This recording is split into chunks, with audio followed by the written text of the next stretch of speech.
Oh iya, kalau tentara tentunya nanti ada prosesi-prosesi pedang pora, kemudian kan dia harus melewati proses, perizinan dulu, apalagi nanti calonnya akan ada ditugaskan kemana. Jadi waktunya itu kenapa nggak bisa cepet-cepet Mas, nggak bisa buru-buru, ada proses karena, calonnya adalah seorang ini ya.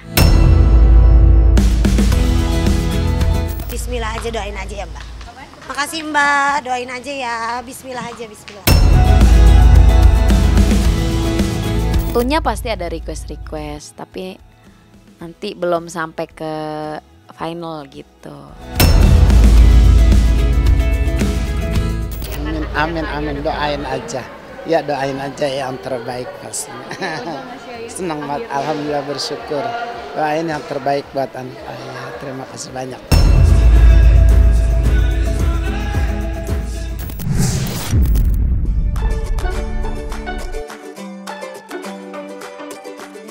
Setelah hampir 10 tahun hidup tanpa pasangan, Ayu Ting Ting akhirnya siap melepas masa jandanya. Ia sosok tentara bernama Letu Muhammad Fardana lah yang berhasil meluluhkan hati Ayu untuk menetapkannya sebagai labuhan terakhir bagi pelantun lagu Sambalado itu.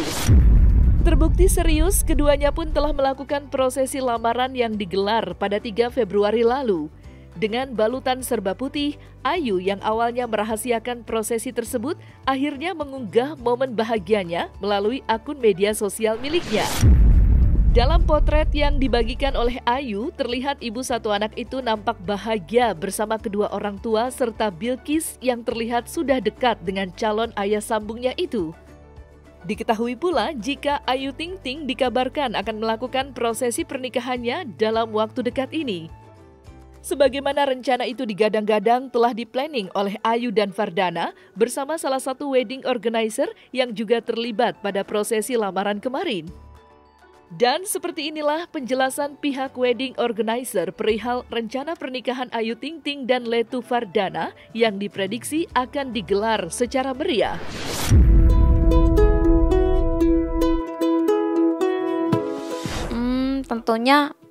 Tentunya sih akan banyak pihak ya. Kalau lamaran kan kemarin intimate, hanya 2 keluarga, perkenalan 2 keluarga. Jadi lebih bisa rileks, saling mengenal satu sama lain, lebih akrab. Kalau nanti pas acara tentunya ini kan acara seperti acaranya Siva juga ya.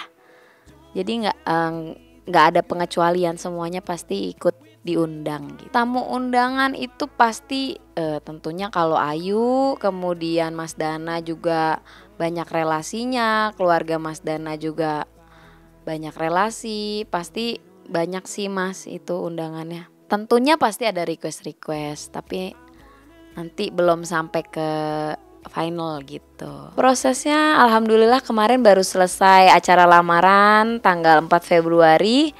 Kemudian udah ada sih Mas rencana, tapi ya doain aja. Nah, kalau boleh tahu nih, udah dekat lagi belum sih waktunya? Insya Allah udah dekat lagi, doain. Aduh, aku belum bisa kasih tahu. Tanya aja langsung ke keluarga. Prosesnya baru ke tahap lamaran aja sih Mas, berarti tahap awal. Kemudian untuk berikutnya masih biasanya mereka cari vendor-vendor dulu, nanti baru hubungin aku gitu. Insya Allah.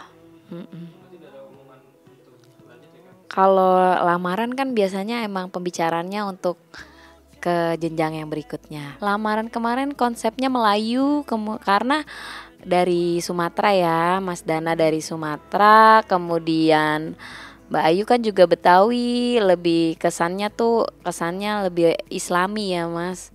Nuansanya nuansa Melayu, sopan, bajunya sopan, kemudian semua nuansanya putih. Enggak sih kalau Ayu, karena kita udah beberapa kali juga ya, kemarin ada acaranya Siva, terus acara Ayu Bilkis selalu sama Sista juga, jadi lancar-lancar aja sih alhamdulillah. Protokoler kemarin sih ya kebetulan ada keluarganya yang harus ada penanganan khusus juga, keluarga dari pihak pria ya, ada penanganan khusus VIP VIP, ada VIP. Orangnya baik, kelihatan udah deket sama keluarga, ramah.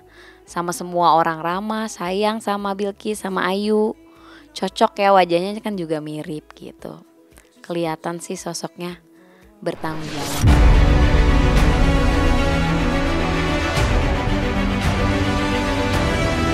Hanya sekedar ngejok konten. Kalau salah ya salah.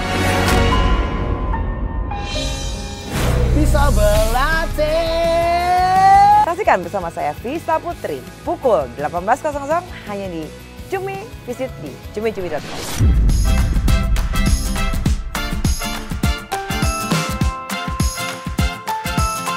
Tidak hanya menyerahkan cintanya kepada Ayu, keseriusan sosok Letu Muhammad Fardana juga terlihat dari beberapa seserahan yang ia peruntukkan khusus untuk calon istri tercintanya itu. Terdapat 14 kotak seserahan yang berisi barang-barang mewah kelas atas yang setidaknya layak diterima oleh Ayu sebagai calon istrinya kelak. Untuk Mbak Ayu itu sekitar 14 kotak ada. Jadi seserahan untuk Mbak Ayu itu isinya tas, sepatu, alat sholat, parfum, alat mandi, handuk, spray, dan skincare. Itu adalah barang-barang yang sangat mewah dan high-end pada kelasnya. Jadi untuk tas yang terbaik di kelasnya, sepatu yang paling bagus di kelasnya, begitu juga dengan yang lain. Jadi memang barang-barang tersebut sangat pantas dan memang layak untuk diberikan kepada Mbak Ayu. Seserahan untuk Mas Dana dari Mbak Ayu itu ada 14 kotak yang berisikan barang-barang, sedangkan seserahan dari Mbak Ayu untuk Mas Dana itu kurang lebih ada 8. Satu berisikan barang-barang berupa alat sholat, sisanya itu makanan-makanan khas Betawi. Dari Mbak Ayu untuk Mas Dana itu kira-kira ada 8 kotak, karena memang isinya itu satu kotak alat sholat dan sisanya itu tidak dikerjakan oleh kami. Jadi memang isinya tuh makanan-makanan khas Betawi yang memang harus hari H itu juga baru bisa diberikan gitu, karena harus fresh dan baru matang begitu. Jadi pada saat pengerjaan itu kami ditemani oleh ibu, ayah, dan juga Mbak Ashifa. Qadarullah Mbak Ayu tidak bisa menemani karena mungkin sedang ada kegiatan, namun beliau meluangkan waktunya untuk video call dengan kami dan mengucapkan terima kasih karena kami telah bersedia untuk mengerjakan seserahan beliau. Dan buat kami itu adalah sesuatu yang istimewa yang seorang artis bisa lakukan kepada kami, dan itu adalah merupakan apresiasi buat kami, sehingga kami pun mengerjakan dengan sangat bahagia dan kami memberikan yang terbaik untuk Mbak Ayu.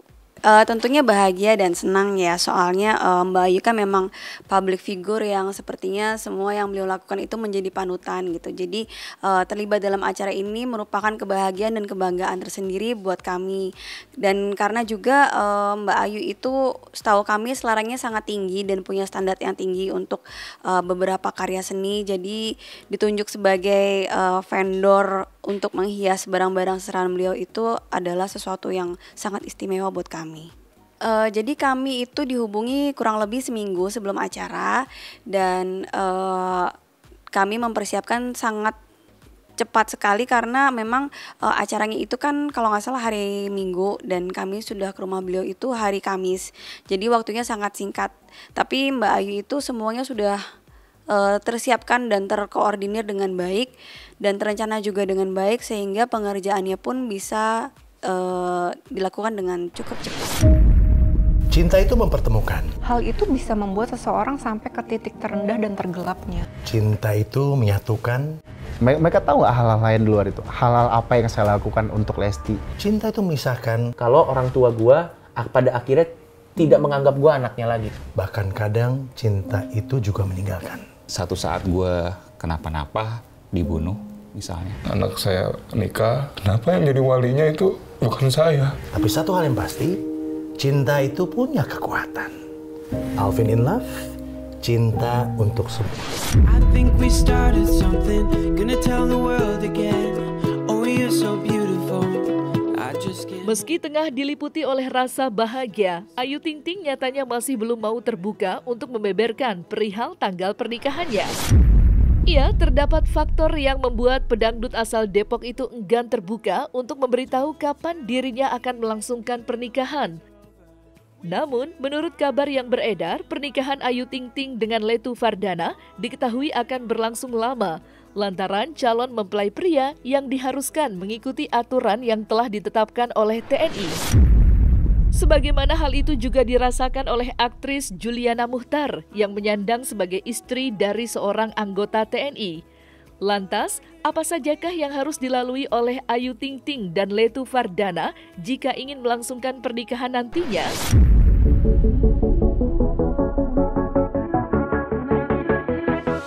Oh iya, kalau tentara tentunya nanti ada prosesi-prosesi pedang pora, kemudian kan dia harus melewati proses perizinan dulu, apalagi nanti calonnya akan ada ditugaskan kemana. Jadi waktunya itu kenapa nggak bisa cepet-cepet Mas, nggak bisa buru-buru, ada proses karena calonnya adalah seorang ini ya.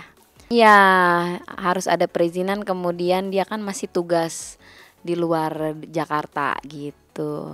Alhamdulillah ya sampai sekarang udah nggak aktif lagi di dunia entertain. Memang udah berkomitmen sih dari awal nikah itu sama suami, udah komitmennya saat ditanya kamu siapkah aku lamar dengan konsekuensi kamu keluar dari entertain, terus akan siap pindah-pindah kemanapun, dan dia menceritakan banyak sekali seperti apa kehidupan menjadi istri TNI waktu itu. Nah waktu itu aku bilang siap banget gitu. Aku akan mendampingi ke lubang semut pun aku ikut, sudah pahit lah waktu kecil. Jadi saat dilamar pun saya bilang saya bukan orang asing untuk organisasi atau di dalam ini gitu. Saya bilang insya Allah siap, saya bilang gitu. Yang penting saya bilang ya bisa menerima anak-anak saya, sayang sama anak saya pasti akan siap. Memang ribetnya kita mengurus administrasi, itu harus jelas. Kalau aku sih lebih ke akte kematian dan lain-lain gitu. Ada tes kesehatan juga, ada menghadap atasan juga. Kita harus menghadap atasan karena kita dipertemukan untuk berkenalan, inilah calon istriku. Nanti kita dapat wejangan juga dari atasan gitu. Nah setelah kita berkunjung ke kantor menghadap atasan, administrasi dapat tanda tangan dari atasan di approve gitu ya. Nah itu sudah dapat tuh surat izin menikah. Nah saat pun setelah acara menikah, saya juga harus memperkenalkan diri ke senior-senior karena di TNI ini ada senior dan junior. Nah saat saya masuk di kesatuan, saya tahu nih berapa orang senior saya di situ. Saya walaupun kita tidak bisa datang ke rumahnya, kita WA. Mohon izin Ibu, Mbak gitu. Perkenalkan saya istri dari Letkol Infantri Nur Wahyudi. Nama kecil saya ini, itu wajib memperkenalkan diri. Mohon izin petunjuk gitu dan arahannya gitu. Nah itu kita WA semuanya. Tapi kalau memang ada yang senior membukakan pintu untuk kamu main ke rumah, kita datang. Karena banyak sekali wejangan-wejangan yang sangat positif yang mengarahkan kita untuk mengerti gimana di dalam ini gitu. Nah dukanya ini kan lebih ke kita harus berkorban pekerjaan. Banyak sekali teman-temanku di luar sana jadi dokter, jadi sarjana perminyakan yang di luar mungkin gaji dia lebih besar daripada suaminya di sini gitu, tapi dia berkorban, dia tinggalin kadang kerjaannya. Ada di level-level memang saat suami sudah di level atas gitu, kerjaan itu susah karena kegiatan padat. Kan dia kan menaungi misalnya ketua dan di bawah banyak anggota-anggota yang harus dibina. Sedangkan dia bekerja itu ada kegiatan-kegiatan harus dijalanin, nggak bisa dibagi waktu. Tapi saat ada jabatan suami sudah di atas itu udah susah sih. Ya pintar-pintar membagi waktu lah, tapi banyak sih yang mengalah kalau aku sih, teman-temanku dan termasuk aku gitu. Ini pun aku di rumah ini karena deket, kalau ngambil sesuatu barang aku balik ke sini. Tapi semua keluargaku di rumah dinas gitu. Jadi enak karena rumah dinas itu kan samping-sampingan. Jadi saat kita ditelepon, tolong kita rapat ya jam 10 ya. Itu lucu, dan ntar kita janjian pergi bareng. Padahal udah nggak satu mobil lagi, kita tuh bareng jemput-jemputan. Misalnya ada kegiatan kayak tadi tuh jam 5 subuh kita udah berangkat. Nah ntar kita seru-seruan gitu. Padahal kita juga sama ketua kita, tapi itu seru gitu kan. Nah alhamdulillah aku sih dapat orang yang baik-baik banget gitu. Jadi seru, anak-anak pun kalau main tinggal ke samping, tinggal dia main ke sini, dia main ke sini gitu. Jadi kita hidup kayak bener-bener dapat keluarga baru gitu kalau di rumah Dina. Oh iya, kita memang nggak boleh kalau rambut berwarna harus hitam. Itu memang harus ada aturannya. Iya, kita saat sudah dilamar itu ya, kita sudah kayak tanda tangan kontrak gitu ya. Di kehidupan kita itu seperti apa gitu. Jadi saat kita menjadi keluarga TNI itu ya sudah harus meninggalkan keartisan yang tadi kayak aku bilang gitu. Kita sudah menjadi nama kayak aku yang awal Juliana Mokhtar menjadi Juliana Nur Wahyudi gitu. Jadi apapun yang bersangkutan di luar aku sudah melepaskan semuanya waktu itu. Hey love, you got your heart on your sleeve, but the shirt on your back's a bit small. Dilamarnya Ayu Ting Ting oleh salah satu anggota TNI bernama Muhammad Fardana hingga kini masih menjadi topik yang paling hangat diperbincangkan oleh warganet. Ya, betapa terkejutnya para netizen ketika pelantun Sambalado itu secara tiba-tiba menggelar acara lamaran yang mana fotonya beredar luas di media sosial. Dan mengenai lamaran yang ia terima, Ayu Ting Ting pun akhirnya membagikan momen bahagianya setelah sempat merahasiakan kabar ini di hadapan publik. Namun, satu yang menjadi sorotan ialah di mana ayah dari Ayu Ting Ting, Abdul Rozak, terlihat menangis sendu dikala dirinya mengantarkan sang anak untuk bertemu dengan calon suaminya. Hey love, you got your heart on your sleeve, but the shirt on your back's a bit small. Amin, amin, amin. Doain aja. Ya doain aja yang terbaik pastinya. Senang banget, alhamdulillah bersyukur. Doain yang terbaik buat anak ayah. Terima kasih banyak. Ya betul. Amin. Gitu, makasih doanya. Bismillah aja, doain aja ya Mbak. Makasih Mbak, doain aja ya. Bismillah aja, bismillah. Iyalah, ya kalau orang tua mah pengennya kan anaknya biar cepat dapat jodoh, biar cepat dapat pasangan, biar ada yang jagain. Cuma saya sih balik lagi ya, maksudnya saya selalu ngingetin mereka gitu. Ya berdoa boleh, tapi jangan terlalu yang ini banget, maksa banget harus nikah banget. Toh nanti juga jodoh akan datang dengan sendirinya.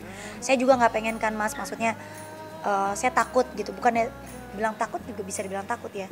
Kalau nanti nikah kan pengennya sekali udah seumur hidup, jangan sampai ada pisah atau apapun itu, nggak mau gitu. Pengennya udah mudah-mudahan ntar dapat jodoh yang benar-benar terbaik. Emang perjalanan saya pun gak gampang gitu, banyak perjuangan yang harus saya laluin. Tapi ya alhamdulillah semuanya itu membuahkan hasil yang bagus gitu. Dan sekarang saya bisa seperti sekarang berkat orang tua saya juga. Saya banyak cerita, saya cuma minta doanya aja. Mudah-mudahan saya dikasih jodoh yang terbaik, mudah-mudahan saya bahagia. Karena saya juga berhak buat bahagia. Doa aja, makanya dari kemarin saya selalu bilang, ayo nikah kapan? Tahun ini apa tahun depan? Karena saya nggak tahu jodoh saya siapa. Saya ucap doa malaikat lewat diaminin, apa enggak. Jadi saya sekarang mau berucap yang baik-baik. Jadi saya minta doanya aja, doain yang terbaik.